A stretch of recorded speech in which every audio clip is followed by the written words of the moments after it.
It's 6:54. I'm here at early entry. In and here we go. How fast can I get there? As much as I could, I just can't bring myself to run. It's so funny to watch people like panic and freak out over it. So there's a herd of us following the cast members in a sort of orderly fashion. Sorry, I'm so sorry. Thank you very much. Good morning. There's only like maybe 50 to 80 people in front of me. Not bad. You know, they all just go this way, I guess. So I'm in the line. There's like, I don't know, 50, 70 people in front. And they're trying to queue up behind. And everybody's just going. So let's see, what did I do? I left the resort at 6:41. It's 7:23 now. So they started letting us in at like 7:15. And then I had to scan my magic band for guest access and just followed the hordes and still made it. And I'm pretty sure I'm going to be on like the first or second boarding group. That's fun.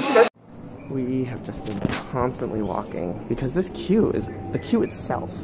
I just got into the building or into the structure, and the queue itself is just so long, which is hilarious.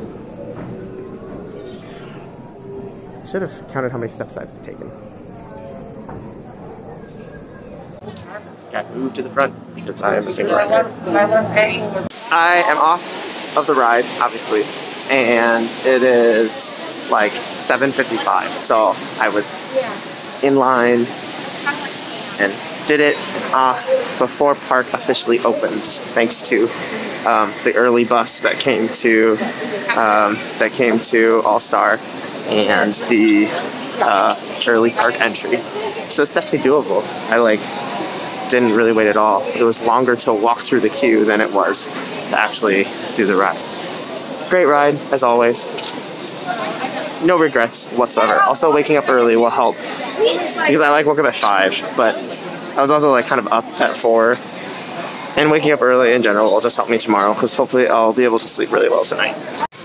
Because park's still not open and everyone's in line for Pandora, I am in Navi River Journey because it inexplicably becomes a 60-minute wait and right now is basically a walk. Man, I should rope up all the time.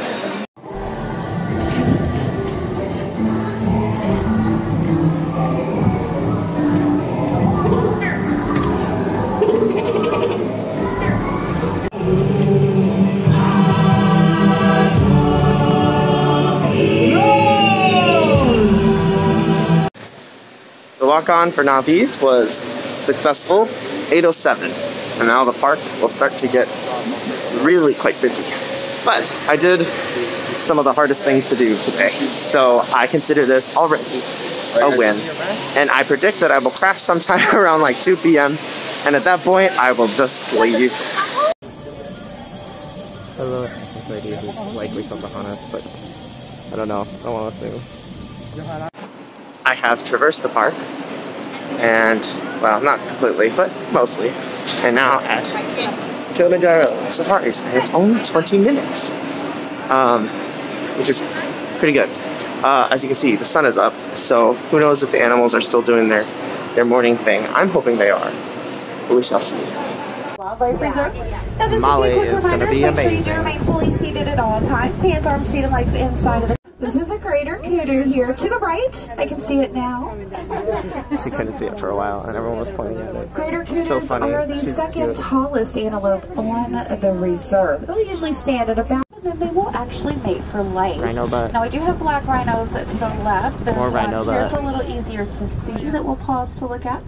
Now, black rhinos are a very rare sight to see in the wild anymore. There are less than 5,000 black rhinos left alive in the world today. Plants and haze. Float.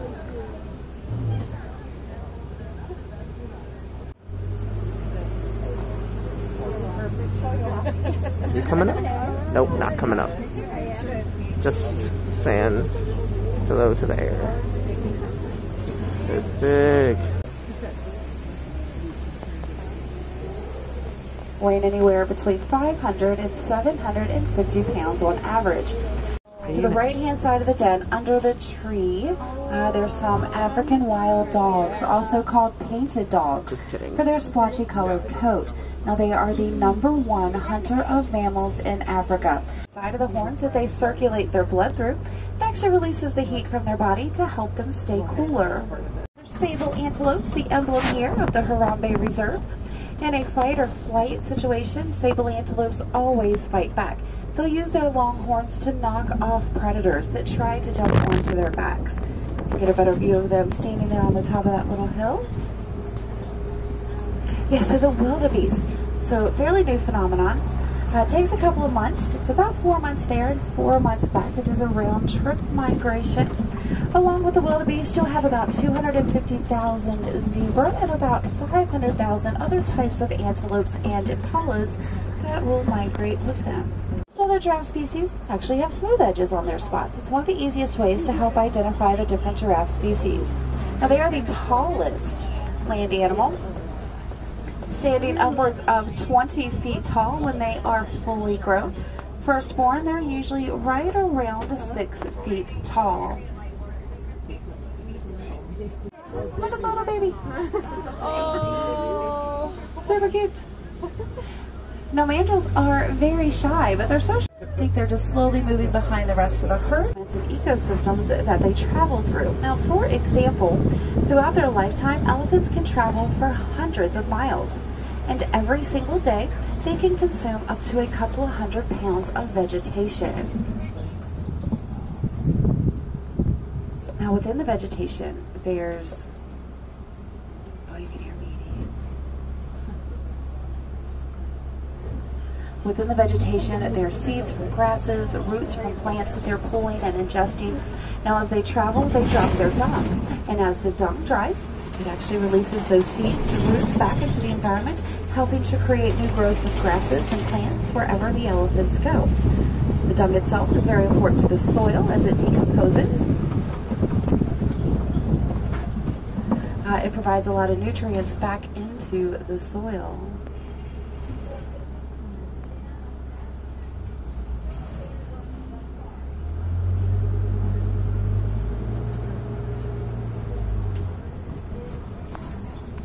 Strange creature.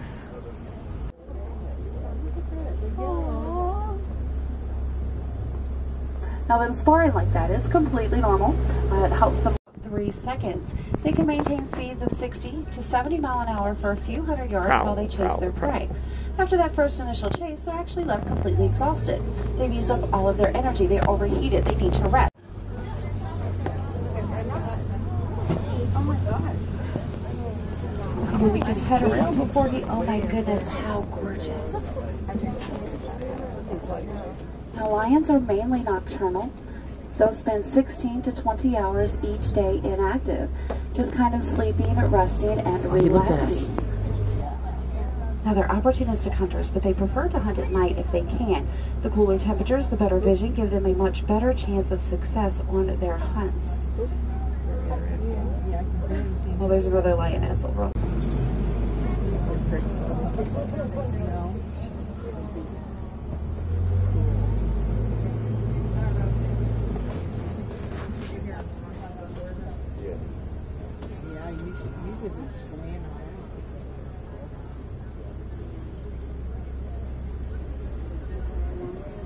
Now, the females are better hunter than the males are. A couple of different reasons. They don't have the size. Dig out those burrows with their tusks. They'll back into the burrows and leave their tusks out for protection. They don't like to be bothered when they're sleeping. 7 to 9 pounds per day for a full.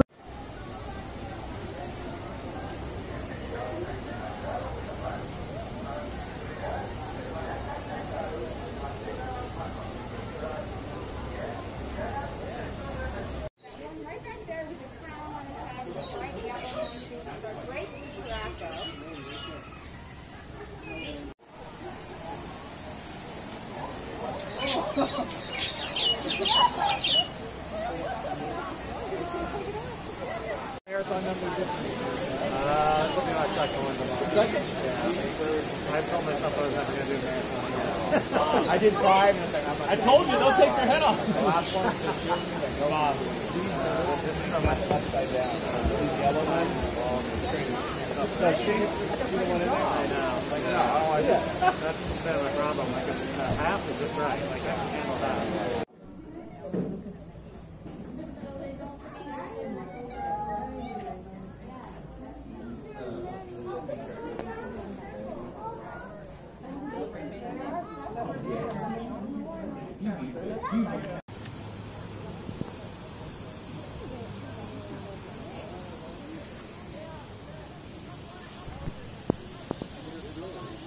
There's a bunch of gorillas. They're just out and eating, playing, doing whatever. At one point they were running around. But I think one of them was trying to steal the other's food. So the macaws were screaming. They like left from flight and did a loop. And the first time they flew out, I was like, the banshees are back. Pretty sure we run this way during the marathon. As we approach Conservation Station, a few reminders. Conservation Station.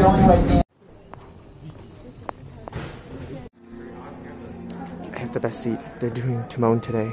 Yay! Our lovely meerkats over there, his little counterpart.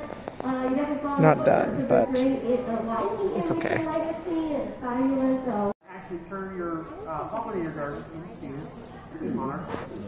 Mine is incomplete. Alright, well folks.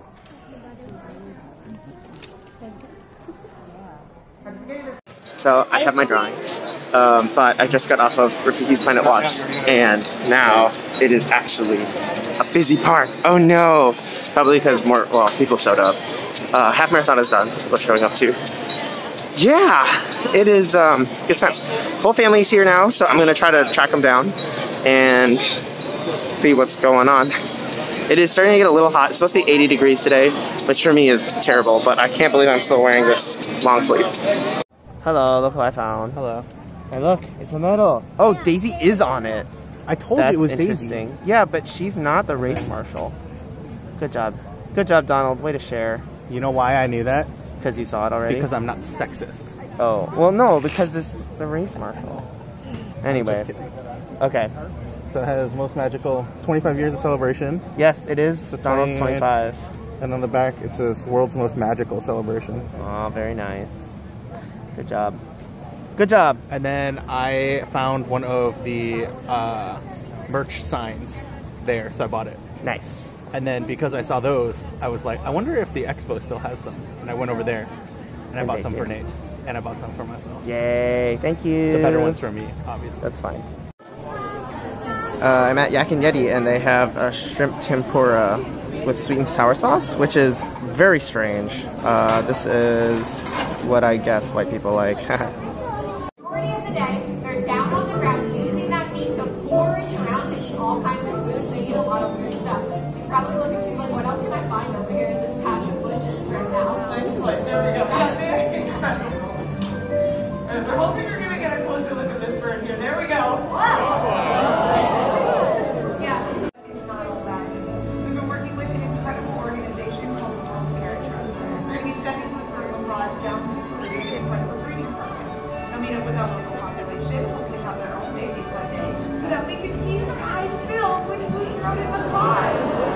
It would be an amazing sight, and you know what? Yep. It doesn't end there. There are so many birds out there, all with their own unique stories. Like, look at this bird. This is a harpy eagle, one of the most powerful eagles in the world, and this is Brew, a mountain hornbill, a species from Indonesia.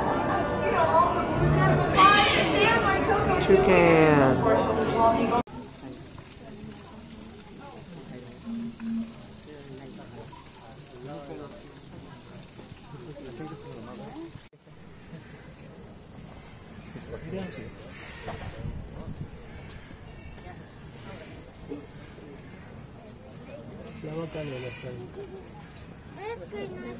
He's coming. He's coming. He's coming.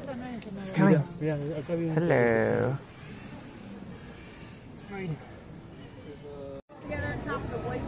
Kitetail Sunday! Over at Kitetails, there are little kites in the sky, and there's all the different Disney characters, including Miko and Pua and Heimlich. Oh, it's hard to see, but trust me, it's Heimlich. What was your time out? Okay, don't be ready to speak.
He got the signs. Oh, the signs.